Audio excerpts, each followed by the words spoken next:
and we've got a very nice surprise here on some of our players that we're going to be representing. It's Jim Davis, a very prolific Magic the Gathering player and also, you know, content creator as well. Yeah, I mean, Jim has made a good name for himself on the Magic scene, is starting to get into Riftbound content creation, really awesome stuff. As I said, I am a friend of Jim, so I really want to see him do well, and, I mean, I love Jinx, so. Absolutely. Of course, on the other side, we do have JDog992 sporting the so prolific Kaisa, Daughter of the Void as well. So Jinx versus Kaisa, and Jinx plays a lot of her spells of her own. Of course, you know, different legend, different abilities going forward. But we're going to be jumping into this game one, and I'm very excited to see what's going on. Yeah, it looks like we have the Dreaming Tree coming in from Kaisa, pretty stock, normal opening game one battlefield, pretty safe for both players. However, against Jinx, maybe some Cleaves in there to draw some cards of her own, and Zon Warren's a similar thing for Jinx to have. Yeah, absolutely. Raven Bloom turn one, pretty easy representation. And then also the Zon Warrens as we pass back to Jim, you know, as long as he can get a unit like a Traveling Merchant onto the board, we can easily start getting double advantage of the same abilities. But instead, it looks like we're going to be immediately be playing our Jinx Demolitionist with a double discard of Flame Chompers. We have no runes anymore, Aaron. Well, I've said this a lot of times. If anyone's heard me play Riftbound, I will say runes are for suckers. And this is a play I love to make. You know, turn one, especially against a deck like Kaisa, you have 3 bodies. Even if you do get Falling Star, you're pretty likely to take a battlefield, and you just have so much pressure early on. The Jinx deck in particular, usually really set up well to play off just a small number of runes. This is exactly the kind of explosivity. And like we even watched Jim there kind of posture for a minute. He thought about it, and then we immediately saw everything hit the board right off the get-go. I mean, especially using the champion unit right now, because we only had to play the 2 cards from our hands, which we were discarding anyway, and the other card was free. It came from our champion zone. Yeah, you can see in Jim's hand, he actually has a scrap heap. He had a really important decision on that Jinx turn one. Do I want to keep one of those runes and just discard a scrap heap? And he said, no, I want all the bodies in play. I want to make sure I'm pressuring you, and I want to be able to get ahead, because against a deck like Kaisa, they do have a much better closing power than Jinx. Yeah, and speaking of that, even combating the board power, as we had passed back to J-Dog on that last turn, we then proceeded to progress the board state. We moved our own Raven Bloom student up to the Zon Warrens, got our movement or conquer ability, and then we, on the next turn following, played another Raven Bloom, and that knocks us hopeful, of course, with that discount on the Legion ability. But as we pass back to Jim's turn, we're moving things up. Flame Chomper is having enough might to combat against that Raven Bloom right off the get-go. Yeah, I really want to call out what J-Dog did here. He moved in with that Raven Bloom student, didn't leave up any energy for a spell, played 2 things, knew it was going to die to the Flame Chompers. That's a pretty big flag in the ground saying, I think this game is about racing. I want these points. I need to beat you. You put 3 things into play turn 1. What can I do about it? Yeah, absolutely. And so now we have the decision here as we pass things back 1-1 in the score race. But the decision now is, as we have 2 ready units on the side of Jim, are we going to actually progress into that Dreaming Tree as we move a Flame Chompers up, going up to 2 points? I think that's the safe one to move, of course. You want to kind of keep this Jinx Demolition when you really need to get over a little bit more power or might. Yeah, definitely. And there's a question of, okay, if I move the Jinx, maybe J-Dog can't kill it without trading with it, and we get a 1-for-1, where it looks like he's very likely to be able to eat both of the Flame Chompers this turn. We have a 3rd Flame Chompers with the Chemtech Enforcer. That is crazy. This is about as fast as your Jinx deck can be. No, and like you said, runes are for suckers, right, Aaron? So we're back down to 1, and as we pass back to Jinx, who then goes up to 6 of their runes, we have a lot of decisions to make here. I think, like you said, things like Falling Stars could be a huge play here, but unsure if in the hand, and all you have at your disposal in this current moment is a Noxus Hopeful and our Raven Bloom student. So it's not necessarily enough that you feel comfortable going in except for the Hopeful, but we have 6 runes to play with. What do you think you could anticipate coming down right here? Yeah, I mean, the 6 rune turn's a big turn for the Kaisa deck. It usually means you have the access to a Darius plus a 1-mana spell. Really lets you take a board. Maybe with the Dreaming Tree in particular, you can draw 2 cards off a Stupefy. That's really strong. Here we have that Hextech Ray opening up. Again, it seems like J-Dog is about getting these points, clearing these things, really wants that student to get in. Absolutely. I mean, you have to be even a little careful that if we want to do a Kaisa accelerate play, Conquer for the draw on the Zon with the Conquer ability, you know, you have to be a little worried because that Demolitionist is still on the other side of the table. And so are you kind of just throwing the Kaisa away if you tap out to do so? That seems to not be the play. The strength of the deck is keeping your runes up to play spells. We get discounts on them. Of course, we've already used it on the Hextech Ray. But we want to maybe keep this Noxus Hopeful alive and then get a bonus draw if we target it using something from like the Dreaming Tree. Definitely. Leaving up 5 runes is an interesting number. It gives you access to Void Seeker and a Smoke Screen. Looks like I see a Retreat in J-Dog's hand. And I think I see that Darius chose not to play that despite playing a 1-mana spell in the same turn. Really could have just gotten everything in the board. But Jim does just have so much power available. Jinx is a 6 while attacking. Chemtech's a 4 while attacking. The Chompers is a 3. Darius not the best on defense if you're not able to leave up those spells. Yeah, absolutely. I think it's going to be another one of those Flame Chompers. As you said, we found the 3rd one. We might as well use it to our disposal. See where the turn goes. Go into the Zon Warrens, see if there's any contest. There isn't. Go to 3, and now we have the Zon Conqueror effect again. Yeah, I wonder if Jim's thinking about discarding the 4th Flame Chompers right here. What, the 4th? Yeah, you know, I think it'd be pretty powerful if you could. Do you get to play with 4 Flame Chompers, whereas like I don't get to, but do you get the added benefit? Yeah, the dev whitelist is really Absolutely. But yeah, deep in the tank here for Jim because like you said, we have these strong attackers at our disposal in our base. But once they get to the battlefields, the assault is not live while defending. So we can be afraid of something like a 1,000-Year Watcher play. You brought up the Darius that's in hand. It's going to be very susceptible to a Darius that can ready itself in the same turn and gain that extra 2 might when we only get our extra might on assault.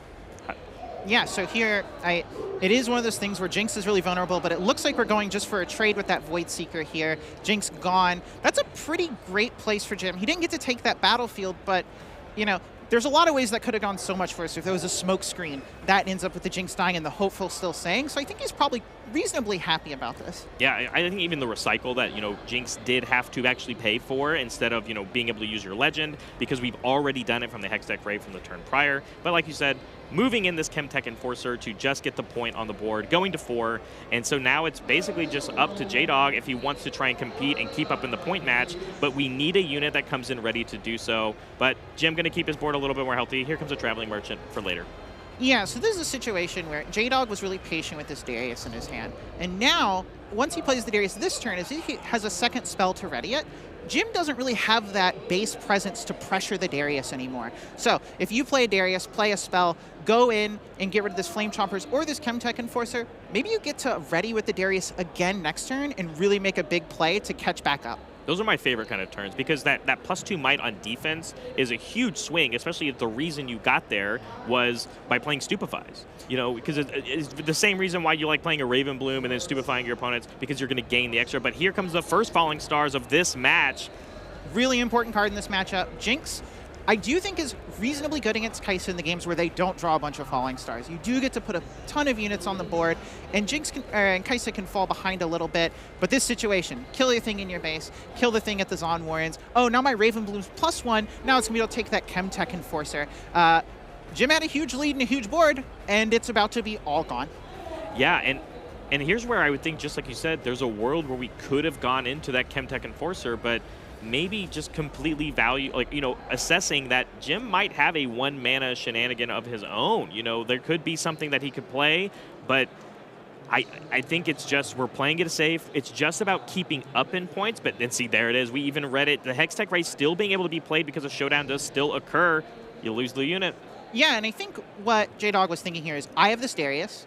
Now I can play this Darius, and Jim's tapped out. Nothing that can happen. I'm going to go in and get this Chemtech Enforcer now. I don't think it ever crossed J-Dog's mind that this Chemtech Enforcer was ever going to hold. Yeah, absolutely. As we pass back, going to 3 here because that other point was denied, and we are going to be passing back to Jim. Going to have 4 runes to play with, 2 cards in hand as we draw for our 3rd. Not a lot of room to really battle this Darius right now off the get-go, so it might just have to be another setup turn.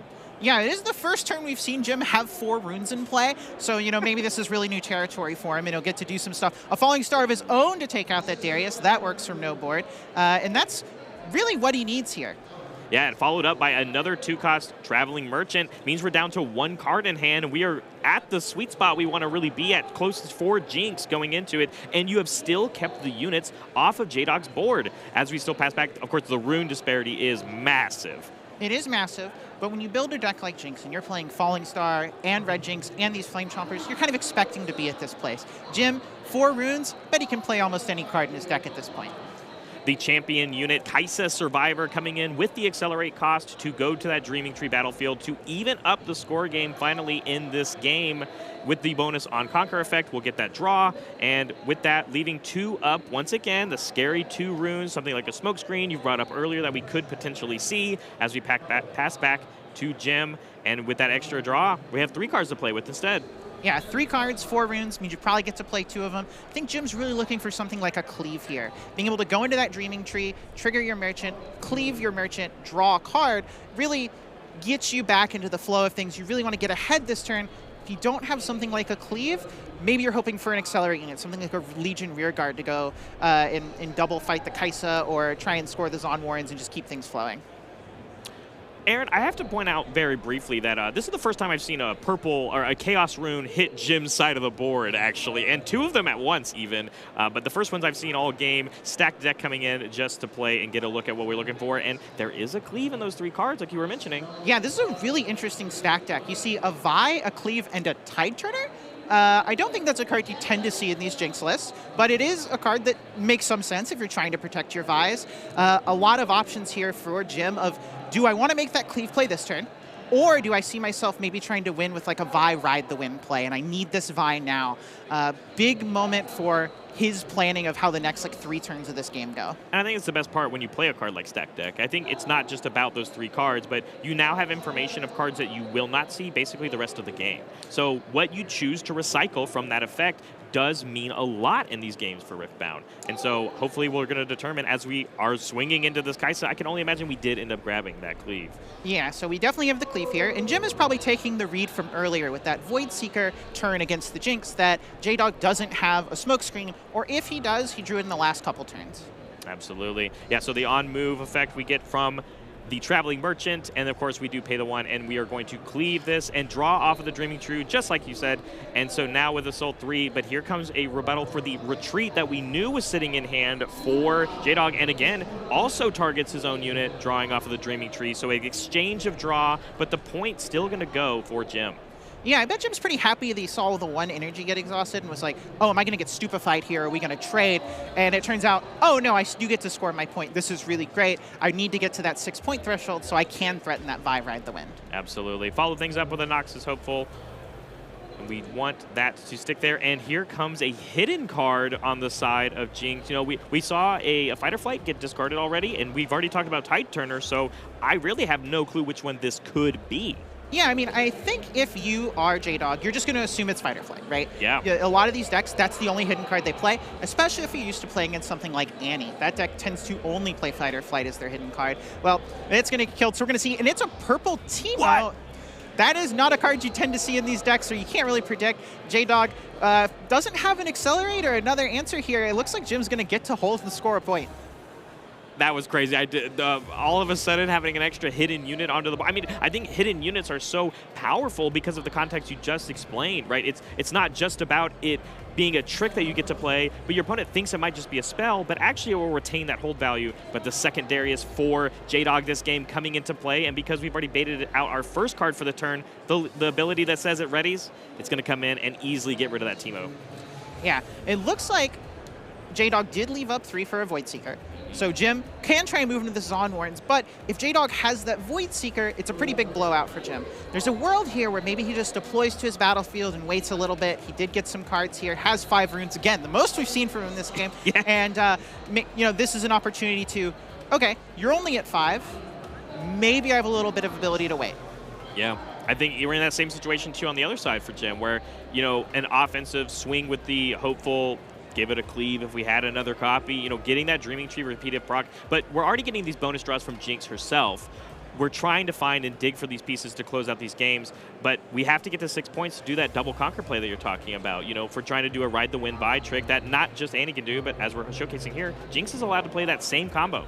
Here is Jim's second falling star, probably trying to get that Darius, but another retreat. I think this is a sequence that, another one that's pretty good for Jim, though, with J-Dog getting up to this many runes, things like Time Warper on the table, Thousand Tail Watcher, they become really big plays to try and get ahead. Yeah, absolutely. That's even a situation for J-Dog. If he gets to 6 runes, we can easily find out very quickly. A thing like a Time Warp can easily be a game ender sometimes for either doing a double conquer on the following turn afterwards or for the double hold. Jim thinking pretty hard here with these 2 cards. I would be wondering if he has like a Chemtech Enforcer and a card he really wants to keep. It's like, do I discard that? Or maybe just a separate choice between these 2 drops. Puts Merchant in, one that maybe next turn lets him accrue that little more card advantage, a little more value. He just barely needs to get over the edge. Yeah, it's our last one too. I think a third one for the game. Passing back to J-Dog. Again, no units to be seen, but now with these heavy amounts of runes, we could see big plays. But the first Lecturing Yordle coming down for a draw. Of course, that tank ability on it being also a little pesky when it comes to combat damage towards the end of the game. When you want to assign damage the correct way to get rid of strong cards, but that tank trait says, nope, you actually have to kill me first. Yeah, Lecturing Yordle, really impressive. A unit that's really great to play early, gives you something on the board, lets you threaten those battlefields, but also turns into a powerful late game draw. Cheap, replaces itself, maybe messes up their math. It kind of does a little bit of everything. Like the Kai'Sa deck. The Kai'Sa deck does a little bit of everything. That is true. I mean, the deck is really robust. Removal, accelerate units, card draw. You see it really in this game. Jim was really explosive, but the robustness of this Kai'Sa deck, it keeps playing these Dariuses, keeps flowing card draw, keeps getting removal, and that's really hard for Jim to keep up with. Yeah, absolutely, especially when we keep retreating these units back to our hand. Like, I mean, the information is there. Jim knows what can potentially be played, which is good for when you are trying to play around it, but when you know it's a Darius that is going to come in ready because we've already played a card, we move in, now we're at 6 points for J-Dog. We are all of a sudden in winning range. Yeah, this is a really tough spot for Jim. Compared to Kai'Sa, Jinx not as good at stopping the opponent from scoring those 2 points in one turn. Outside of something like Fight or Flight, you can't really block against a giant monster coming in. Here comes that Traveling Merchant move, though, and a Scrap Heap getting discarded. So extra draws here for Jim. And like you said, 5 runes here on the board, some of the most we've seen him have the entire game. But that move trigger is going to still be answered once we finally move to the showdown. That Void Seeker coming through and going to get rid of that Traveling Merchant. Yeah, Jim with no board here, 5 points. Can't really threaten a ton. I could see if he has Vi Ride the Wind, this is a turn you maybe have to make that type of play. Play your Vi, make it big enough to beat the Darius, ride the Wind it into the Dreaming Tree, and then instead of going to another battlefield like you normally would with that combo, instead just back the Vi up to the base to have it ready for next turn and hope you can have something happen. Oh, there are 2 Vi's. That's pretty powerful, but I'm not sure Jim's going to get another turn. No, I don't think so, unless we have a very important trick, specifically like a Hextech Ray for the Lecturing Yordle, but any unit that comes in ready, like the Kai'Sa that we know is still in hand, will be enough to close it out. And I think Jim sees that and says, let's go to game 2. Game 1 going to J-Dog. So pretty explosive from both players here, Aaron. I mean, we know how quickly Jim was playing the beginning of the game, using those resources, losing all of your runes at the beginning of the game. I love plays like that. Yeah, it's really sweet. I mean, I did say runes are for losers, and unfortunately for Jim, that was true. But it is kind of the things you're trying to do as the Jinx deck. You're not winning the long game against Kai'Sa. They have more card draw. They have bigger monsters. They have better removal. The one thing you have is that essence of speed in applying all these units and really being able to threaten both battlefields on turn 2. And there wasn't a moment in that game that Jim didn't attempt to regain that tempo, regain that speed, but when you see the right removal pieces of the Kai'Sa deck, when you have the retreats to continuously save your units that also still come in ready to contest those battlefields, the point discrepancy catches up very quickly, and that's how game 1 goes over to J-Dog. So I'm excited to see how the game 2 adaptation comes from Jim because, I mean, being able to go first, but we've now lost the game with Zon Warrens in play. So I think battlefields are really going to have to mix things up here or maybe just speed up the game a little bit. Maybe something like an Arena's Greatest, right? Right. I think one of the things that really makes me like Jinx is the fact that your 3 battlefields you get to pick are all good for you. Yeah. And they're usually much better than your opponent. Arena's Greatest and Zon Warrens, obvious options. Something like Reaver's Row, really, really powerful 3rd battlefield. And not every deck in the format gets to say, oh, all 3 of my battlefields are better for me every time. Absolutely. But we're going to find out very quickly as we are jumping into game 2 in round 4 at the regional qualifier. So yeah, going first here for Jim, and we did end up selecting that Arena's Greatest for game 2 and Targon's Peak on the other side. So Kai'Sa now have access on the going second game, being able to play more spells on our opponent's turn because we're going to have hopefully 2 more runes ready. Yeah, here we see that Tide Turner. One of the great things about that card, maybe it's a hidden card, maybe it's a trick to save a vibe, but also you can just play it as a 2-cost 2 Might Body. And I think we've all learned very quickly in Riftbound that playing something on turn 2, or turn 1, a 2-drop, like we've seen from both of these players, is so important because you want to immediately start figuring out what the point mapping of the game is going to look like. So like you said, Tide Turner, it's still just a 2-drop. We want to play that, and it's going to easily be able to move into one of these battlefields. Maybe the Targon's Peak if we plan on tapping completely out to play some units? Yeah, definitely. And so we have a really good start here from J-Dog. I think one of the best starts from Kai'Sa is when you're on the draw, you get to play that 2-drop and hold up that Hex Tech Array. It makes it where Jim goes in. Do we have the removal? It looks like we do. That's really big here.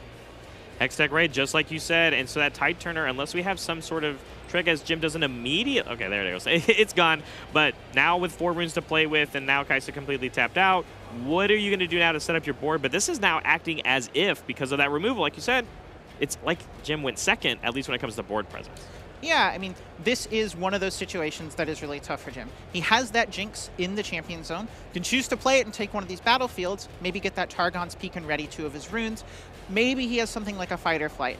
But doing that really sets you so far behind. Here's a Brazen Buccaneer. That's an interesting one.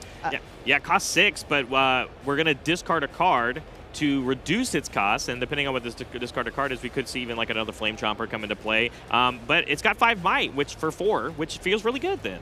Yeah, when you're playing Jinx against a deck like Kai'Sa, as I said last game, those falling stars are really important. Oftentimes they're removing 2 of your units. Being able to play a unit with more than 3 might and have it take a whole falling star to remove it and not get killed by a single Void Seeker can potentially be a really big break point on the numbers and how these fights can go. Yeah, but it is in our base, of course, so we're just going to have to then, again, concede the tempo here as we are going to be the first point, or second point, because of the arena's greatest. We're going to go to our second point here for J-Dog, and we have 5 runes to play with. It could be as simple as an Accelerate Kai'Sa if you want to do it early, but it looks like instead we are going to our pay R4 and play a Sprite Mother, which is essentially still going to score us a point because this Sprite token that we play does come in ready.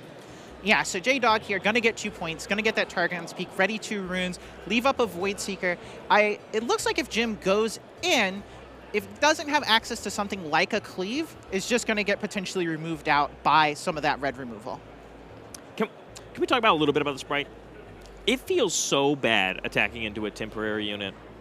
It is a tough place to be if your unit's going to trade with it. And so you really get this feeling in the situation of, am I just supposed to not score here this turn? Am I not supposed to make that trade? How bad is it if I just pass the turn? I mean, they're not going to score from a hold, but if you didn't kill the Sprite, that means the battlefield's open and that Sprite Mother just gets to move in for free.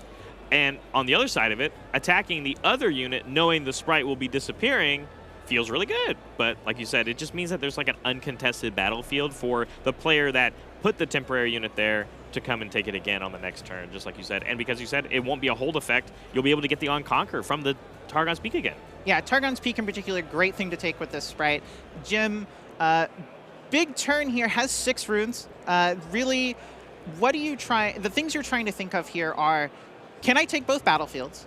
I'm behind on points by 2. That's a big difference at this type of game where you're really trading these back and forth.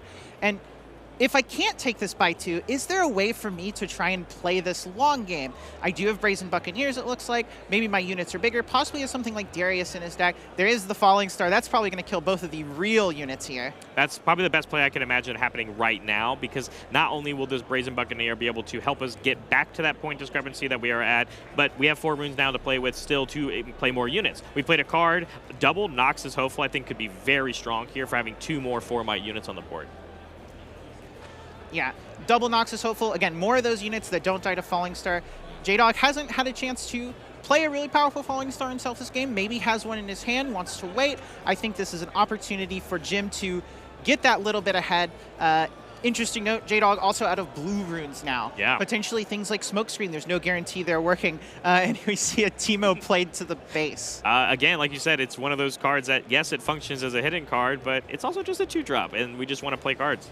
Really interesting thing here is Jim could have hidden that at the arena's greatest. Yeah. Could have really protected that battlefield, but this gives the impression to me, and maybe J-Dog thinks this as well, Jim must not have more units. This is the only way Jim is able to contest that Targon's Peak and contest trying to score that point next turn. Yeah, we don't give ganking really anything except for the Vi with the Ride the Wind play. It has ganking. So how do we move to that other battlefield without having something in our base to move over there first? But it looks like it was just another reset turn for J-Dog as we just played a Lecturing Yordle, and that Nox is hopeful, getting a little extra value, holding 1 rune up as we pass back to Jim, and this Teemo stayed alive, so we're going to be able to swing into Targon's Peak. So Jim is going to have 2 runes to play with at the end of his turn, no matter what.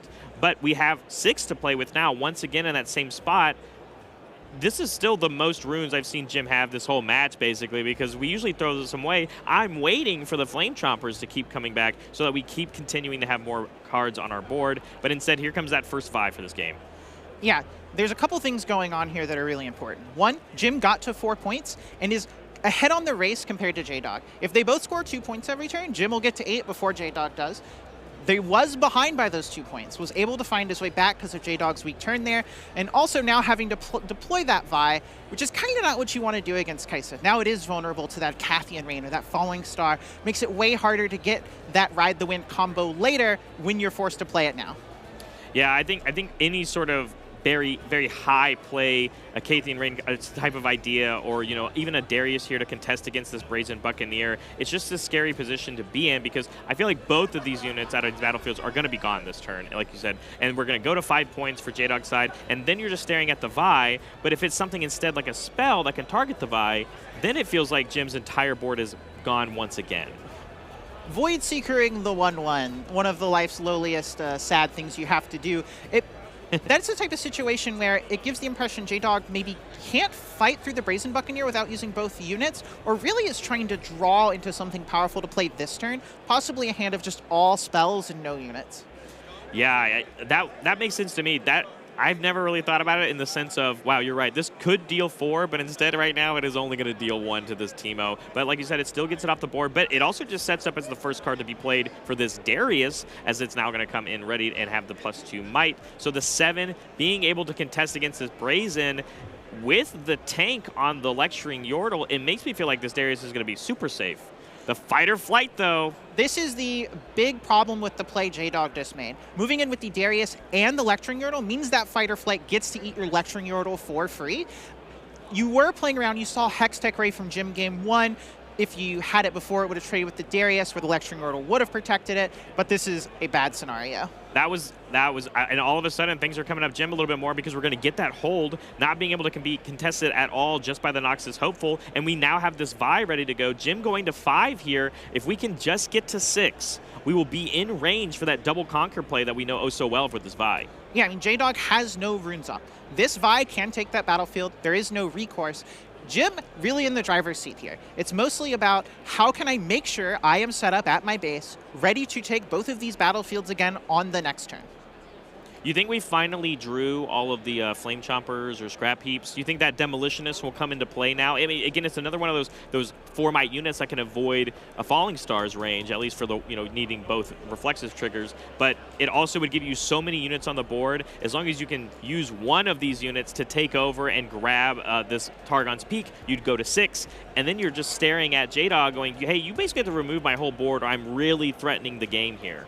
Yeah, I mean, on this turn, Jim has to assume that J-Dog doesn't have that Falling Star. If he did, he probably would have played the Darius plus the Falling Star and killed the Vi out of the base. And here comes that Falling Star, the card of the match, for killing that Darius. Jim really blowing up the board. J-Dog's going to need some big Accelerate units from hand, maybe a Watcher, maybe in a Cathian Rain. That would show up really powerfully right here. But even with all those things, Jim does have that Jinx in the Champion Zone ready to steal a battlefield at least once. Yeah, and it looks like it's much more important for Jim here to get to 6, and there it is, that Vi going to be going in. Not great on defense, as we're aware.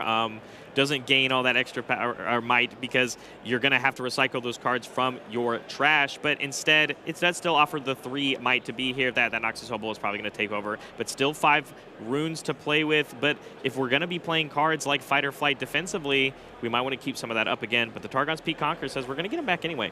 This would be a turn where if Jim is playing more copies of Tide Turner, it'd be really great to swap it out with that Vi. Yeah. Bring it back to your base, have that 2-might thing there, force J-Dog to attack in and kill that Tide Turner so you don't get the point, but also keep that Vi safe and ready to come back in and conquer over whatever J-Dog does.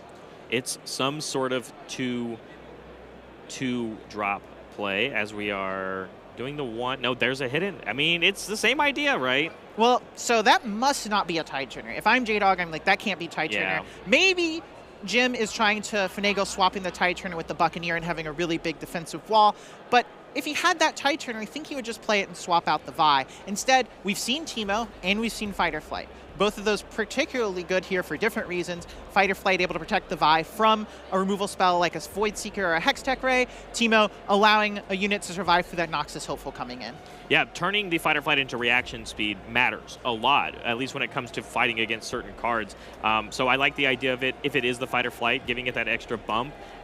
I mean, doesn't help us here, per se, if it's going to be targeted on this Falling Star, but we have to put both triggers here for the Brazen Buccaneer if that's what we want to get rid of, but we're just going to split it up. A 1-in-1 split here is really interesting. If J-Dog does have access to, there is that Teemo keeping that 4-mite on the battlefield. The Hopeful doesn't get to take it for free. But if J-Dog does have either a couple Stupefies for the Buccaneer or a Smokescreen, can finish it off from the Falling Star. Really looking to do that type of thing here. Pretty low on runes and things to be able to play this turn. I see a Lecturing Yordle in hand, but that's not what you really want to be spending your runes on. Yeah, if that is eating part of the real estate space in our hand, it's not necessarily the one we want to be playing. And this Darius is nice, at least when it comes to getting on the board and contesting this Teemo that got flipped up. But the Fight or Flight from hand also just gets the job done and puts it back, which means this could potentially be the game here. This Noxus Hopeful, sure, yes, it can move up, but if you're only going to have the 2 runes left, unless, of course, we takes the trade instead, is now challenging. But with the Jinx Demolitionist, I can only imagine. Yeah, passing the turn here, Jinx in the zone. Jim not even drawing this card, just being like, I have this. You are not here anymore. The game is over. I'm at 8 points. That game was really, really great. Jim was behind early on, behind by those 2 points, was able to catch up, get ahead by 2 points, or the important number, 4-3, and then J-Dog was never able to capitalize or come back ahead, and that was really, really awesome. I'm so glad we're going to a Game 3 for this, because I think, man, when the first Fight or Flight got played by Jim, I was like, well, that's not the card I guess I was expecting in that exact moment, and I don't think J-Dog was either, because all of a sudden, it swung the other direction based off of the early game, and just like you said, Jim able to close it out. Yeah, I mean, I made a comment during that game that the Jinx deck is not particularly good at stopping those big monsters outside of Fight or Flight. And Jim found multiple Fight or Flights to keep the Darius out and keep the things out and keep him on that board pressure. That's about as much as he could hope for that game. He didn't have the Flame Chompers. He didn't have the explosive start, but he was still able to use his tools, conquer those battlefields, and get ahead and win through the power of those tempo plays of Fight or Flight. That's exactly right, because we didn't see Jim go super wide that game. We didn't play a ton of units. We played exactly the amount of units we needed to win and play this game. But we have a third game that we want to be getting into, of course. Now, we are going to be jumping a little bit into this game, a little bit further down the line. We have the technology here that immediately there was a bit of a judge call, and so we can skip past that point. So we're going to play a little bit of catch-up, of course. But this is J-Dog on the play here. Being able to go first immediately starts off with a Watchful Sentry, and the battlefields here is Arena's Greatest has shown up once again here, Aaron, which if I'm Jim, I kind of want to see that. Well, you do, but the Kai'Sa deck has that potential to play a really aggressive game. That is why J-Dog has his own Arena's Greatest, and when he is on the play, chooses to put it out there. Reaver's Row, also a pretty good aggressive and defensive battlefield. I can see J-Dog getting some good leverage from that as well, although with a unit like Watchful Sentry, maybe not the one you care too much about protecting. No, absolutely not. You kind of want that one to go away, but it's there to score points, because once it dies, we were going to replace itself and draw a card from its death knell. But as we pass back, Jim here has a Reaver's Row, so this is going to be really good too, that at least when it comes to the combat potential from J-Dog of like the Dariuses or the accelerated Jinxes, we can save our units, or at least one of them, right? We can choose to bring it back and maybe we just keep a little bit more stuff on the board, but instead we led with a stacked deck for our turn 1, followed up by a Pouty Poro. Pouty Poro, nice, great 2-drop, doesn't make it as bad when you get Falling Starred really early. Also big enough to threaten that Watchful Sentry, maybe kick it out, or try and take that Arena's Greatest. Yeah, it makes sense. Well, that's probably why we went to the Reaver's Row, because maybe you want to keep it alive, but as you stated earlier, you're kind of okay with it just going away as well, but maybe just not necessarily wanting to give up the unit that early. But we've seen this before. We've actually seen it already this match. But another great turn 2 play here for the Kai'Sa deck in general is that Raven Bloom Student, followed up by the Noxus Hopeful with that cost reduction. Yeah, the choice of moving the Watchful Sentry into the Reaver's Row is really interesting. There's something you could consider as J-Dog there, which is, if I think Jim is going to go to wherever I put this Sentry, where do I want his Pouty Poro to be? Would I rather it be at the Reaver's Row, or would I rather it be at that Arena's Greatest? And I think if you're J-Dog, you're much happier if it's at the Arena's Greatest and you can kill it back when you attack in. Yeah, that's kind of where I'm at, and we're going to see right here if that was the decision, or, yeah, it means we're going to utilize its effect, just valuing having the extra unit, saying, I don't need to draw the card right now. I will eventually draw the card when it does die, but, yeah, of course, giving that point over to Jim. 2-2 each, I believe, right, because of the Arena's Greatest moving in. Yeah, J-Dog really believing that this Watchful Sentry is going to be worth more than being able to trade back for that Pouty Poro, saying, I need this body, I want bodies to be able to threaten these battlefields, and I want to save this rather than make the other move of go to the Arena's Greatest on that second turn.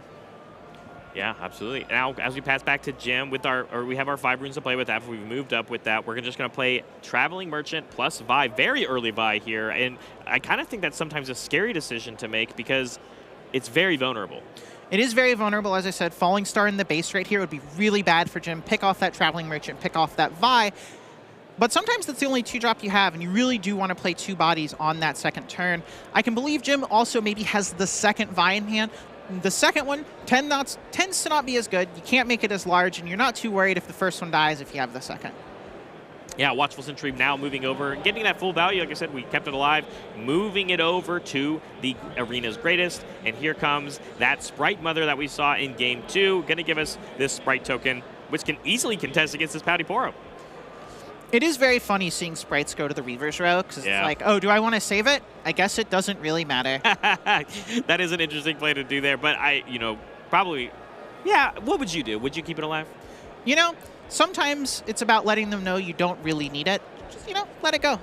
I think there's actually a world where it's kind of can be a trap as we are now passing. J-Dog is passing his turn with 2 runes up. That's smokescreen territory where you could maybe bait your opponent into attacking into the Sprite. You're like, oh, I could Reaver's Row this, but it will go away anyway. But then the Sprite could potentially actually win a showdown with something like smokescreen being played. Yeah, I mean, Jim is in a spot here where attacking into this Reaver's Row is pretty tough, and the Arena's Greatest looks really appealing. There's a 1-Might Watchful Sentry. You can send in almost anything. Even if there is a smokescreen, you're still getting that trade. I would totally believe that this situation will end with Jim trying to go to both, using this Merchant to discard a card so that you can eat some extra cards with that Vi and make it large enough to get through the Sprite, plus like a Stupefy if possible. I love discarding the Chemtech Enforcer to make sure that we don't discard more cards, which means Jim really likes what he has. We don't want to, even if it means building more units onto the board, we don't want to have to give up that extra card to do so. Because we like the stuff we have. I mean, we're thinking about it. We have 6 runes to play with. Again, I don't think I've seen Jim have more than 6 runes the entire match. Yeah, Jim here has a lot of options. Maybe can play this Jinx, discard cards that way to really make sure this Vi gets through the Sprite. I can see an avenue where you make it bigger. There were smokescreens not even good enough here. Yeah, we thought about seeing the Falling Stars from J-Dog, but instead it's coming here from Jim, targeting both of those units that's going to actually kill the Sprite Mother and the Raven Bloom. Now only having to deal with a Noxus Hopeful on the next turn because the Sprite will disappear. It's only temporary. Yeah, Jim really does want to score both these battlefields, though. He's at the odd number, at 3. 4, again, that magic number, 4, 6, 8. That's what you're trying to do here. And I imagine Jim is going to spend a lot of resources here to really make sure he gets that point. This looks like recycling to that Vi to try and do just that. Yeah, I was going to wonder, the double recycle play gets it up to 4, and even if there's something that, like a Stupefy that comes in, you trade, and then you still have the Pouty Poro, or do you think you overload it? It looks like we didn't do too many cards. Just 1 here putting up to a 4. We have a smokescreen putting it through 3, but if Jim has something like a cleave here, it could still work out in his favor. Yeah, I mean, good to know I read the smokescreen play. We were baiting the Sprite trade, but it looks like we're going to have to let it go. And now this Pouty Poro is currently not in position to beat this Sprite, and so the double conquer that you said is so important on this turn potentially might not happen. Yeah, Jim might be beating himself up a bit there, not eating more stuff with that Vi. Potentially has that second Vi, though. That's a reason you would really want to conserve those things in his trash. But losing out on that point makes that second Vi much worse. There is that second Vi, but at 3 points instead of at that even number that is so crucial. Yeah, I mean, Yeah, you're right. I think I've played Vi enough times in the game and not recycled enough because you thought you could get around, or you were playing around a specific thing, and it wasn't actually the one that you could have gotten there instead. Not getting that conquer due to that, I wonder if that could end up deciding this match when we think about it all the way down at the end. And I'm excited to look back at it at this point because I think that was a crucial moment. Definitely. I mean, that was a huge turn for Jim. A lot of options, a lot of cards that could be played, lots of numbers you could move around. The ones he went with, put him in this state. Now his question is not, what did I do wrong? Was there anything wrong there? It's, okay, how do I win this game now? I still have this bye. I have a Jinx in my champion zone. Maybe I have a Ride the Wind. Maybe I have ways to steal. J-Dog's board's not that impressive right now. No, we did a great job of that Falling Stars, right? Removed the two things that it could get rid of. And now, just with the Noxus Hopeful, of course, this will easily take over and take that arena, or the arena's greatest battlefield, killing off the Traveling Merchant. But, you know, we're posturing that we maybe want to do a Darius turn as well for J-Dog for a double conquer. You know, we set 2 aside, keep the 5 ready to go. Of course, we still have that Kaisa Survivor that we can bring in whenever we want. Yeah, it's possible the 5 is for that Kaisa Survivor. Accelerate, get that in the Reaver's Row. Kaisa, great in the Reaver's Row. Draws you a card. If they try and kick you out, then you get to conquer with the Kaisa again the next turn. And there is one of those Falling Stars. But there are 2 Pouty Poros at least, so 3 runes, or 2 runes with the Kaisa, gone from Kaisa. But that Vi, probably Jim's lifeline, getting put into the trash here. Now probably needs a really new plan. Unaccelerated Kaisa, though, J-Dog being okay with only still staying at 3 points, thinks that this Noxus Hopeful might just be good enough to retain and get that hold. Sorry, we actually were at 4. We bump up to 4. So as we pass back to Jim here, but with the Kaisa not being accelerated, means that it technically is vulnerable from something like another Falling Star on the side of Jim, but it might be a little difficult to mess with it now because it's still in the base. This is a situation where for Jim, even something like a Falling Star on that Kaisa isn't that appealing. You really need to be getting these points. The Kaisa deck will be getting ahead if you give it enough time, and just getting rid of something like the Kaisa compared to playing your own stuff, really pressuring this board, not as appealing as it is in games where you're already ahead and you get to clear out their base. Yeah, I mean, I think of, like, every time I look at a card and I think about, well, hold on, does this target a card at a battlefield? Does this target a card anywhere? It really does, you know, show you that discrepancy of its power level. And I wonder, like, I mean, yeah, once again, here's another Falling Star. That means we actually can get rid of this Kaisa, and I can only imagine that's where it's going to go. There it goes. Yeah, I mean, if you are Jim here, you kill this Kaisa, and you're hoping, okay, maybe J-Dog doesn't have any more Accelerate units. Maybe we're just going to trade these 1-point battlefields, and that gives me an opportunity to make a big play later. Tide Turner here, not as impressive as Tide Turner, something bigger. You're just moving your 2-might units around, but happy to see it pop back up again. Yeah, absolutely. I mean, like you said, I mean, just the value, and I think a lot of people have been kind of sleeping on this card because it not just functions as this hidden trick that you can do for the Chaos Domain, it still just functions as a 2-drop as we've seen it, and then it's also a defensive trick. Obviously, we're only protecting a Pouty Poro. Could have been protecting something much larger, but I do love the versatility of that card, and it's so good. Yeah, J-Dog here with 7 runes, not enough to accelerate something like a Thousand-Tailed Watcher to really get back on even number value. Is J-Dog looking like he's going to pass? No, no way here. Has plenty of stuff to do. Yeah, Void Seeker here. I think... Yeah, what do you think? Do you think it's better that it was the Tide Turner there instead of the Pouty Poro now because of the deflect that would have been on the Pouty Poro? Yeah, I mean, Jim is probably like, oh, well, I guess I should have left that there. It would have cost you a rune. Would that rune matter this game?